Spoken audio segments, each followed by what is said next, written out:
নির্বাচনে জয়ী হওয়ার পর ধলাই এলাকায় চষে বেড়াচ্ছেন নবনির্বাচিত বিধায়ক নিহার রঞ্জন দাস। ধলাইয়ের বিভিন্ন জিপিতে গিয়ে নির্বাচনে কঠোর পরিশ্রম করে জয়ী করায় বিজেপি কার্যকর্তাদের উত্তরীয় পরিয়ে সংবর্ধনা জানান বিধায়ক নিহার রঞ্জন দাস। শুধু দলীয় কর্মকর্তাই নয়, প্রবীণ ব্যক্তিত্বদেরও সম্মান জানিয়ে আশীর্বাদ নিতে দেখা যায় বিধায়ককে। পাশাপাশি পঞ্চায়েত নির্বাচনকে সামনে রেখে বিজেপি কর্মীদের মাঠে ঝাঁপিয়ে পড়ার আহ্বান জানান। পশ্চিম ধলাই এলাকার বিভিন্ন জিপি পরিদর্শন করে কার্যকর্তাদের সাথে সভাও করেন বিধায়ক। এদিন পশ্চিম ধলাইয়ের আইরুংমারা, বাগবাহার, ধুয়ারবন্ধ, ছোট জারেঙ্গা, এলেনপুর এইসব এলাকায় সভা করেছেন বিধায়ক নিহার রঞ্জন দাস। সভায় বিজেপির সকল স্তরের কার্যকর্তাদের সম্মান জানানোর পাশাপাশি প্রবীণদের সম্মান ও আশীর্বাদ নেন সেখানে নিহার রঞ্জন দাস। সভাগুলিতে বিধায়ক বলেন, নির্বাচনের আগে দেওয়া প্রতিশ্রুতি পূরণে তিনি বদ্ধপরিকর। শীঘ্রই কাজ শুরু করবেন। পাশাপাশি পঞ্চায়েত নির্বাচনকে সামনে রেখে দলীয় কার্যকর্তাদের মাঠে ঝাঁপিয়ে পড়ারও আহ্বান জানিয়েছেন।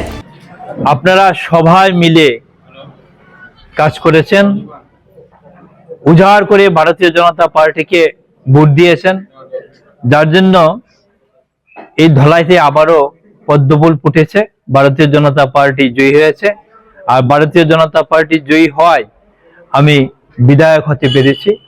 আপনারা লক্ষ্য করেছেন, আমি গত পরশুদিন শপথ নিয়েছি। স্পিকার মহোদয় আমাকে শপথ নিয়েছেন। এখানে আমি যখন শপথ নেই তখন আপনাদের কথা আমার মনে পড়েছে। এই ধলাইবাসীর আমার হৃদয়ে ছিল আমার একটাই লক্ষ্য, ধলাইয়ের উন্নয়ন।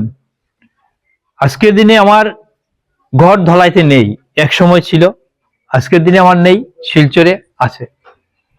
এরপরেও এসব জেনেও আপনারা যেভাবে ভারতীয় জনতা পার্টির জন্য আপনারা চেষ্টা করেছেন, জেতাতে আপ্রাণ চেষ্টা করেছেন, আমি আপনাদের কাছে কৃতজ্ঞ, আপনাদেরকে ধন্যবাদ জানাই।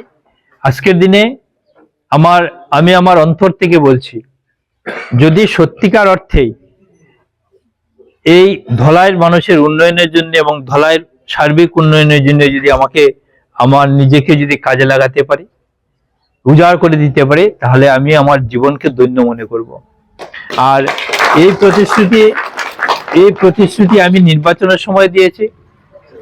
নির্বাচনের আগে এক কথা বলা, নির্বাচনের পরে এক কথা বলা।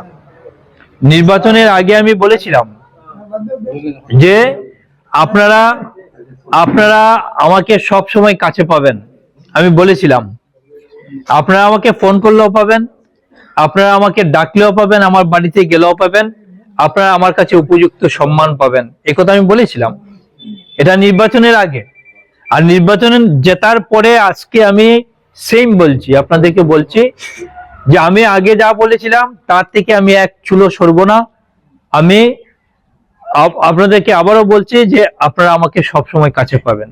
আমি সব সময় চেষ্টা করব আপনাদের কাছে এসে আপনাদের সাথে আলাপ করে যাতে আপনাদেরকে নিয়ে এই এলাকার ডেভেলপমেন্ট করতে পারি, আপনাদের উন্নয়ন করতে পারি, এটার জন্য আমি চেষ্টা করব। আর আমি আরেকটা কথা আমি বলি আজকে আপনাদেরকে। আমার দলের অনেকেই বলেছিলেন এবং আমার দলের যে অভিভাবক মাননীয় পরিমল শুক্লবৈদ্য বলেছিলেন যে প্রার্থী যদি জয়ী হয় তাহলে দলাইতে পার্মানেন্টলি সে থাকবে, একথা বলেছিলেন। আমি আপনাদেরকে বলছি যে আমি দলের নেতা যে প্রতিশ্রুতি দিয়েছে আমি তার থেকে এক চুলো সরব না। আমি কয়েকদিনের ভিতরে দলাই শিফট করছি, আমি গড় দেখছি। হ্যাঁ, আমি যদি আজকে গড় পাই তাহলে আমি 3 দিনের ভিতরেই দলাইতে আমি শিফট করব। আর দলাইতে আমি জায়গা কেনার জন্য আমি চেষ্টা করছি।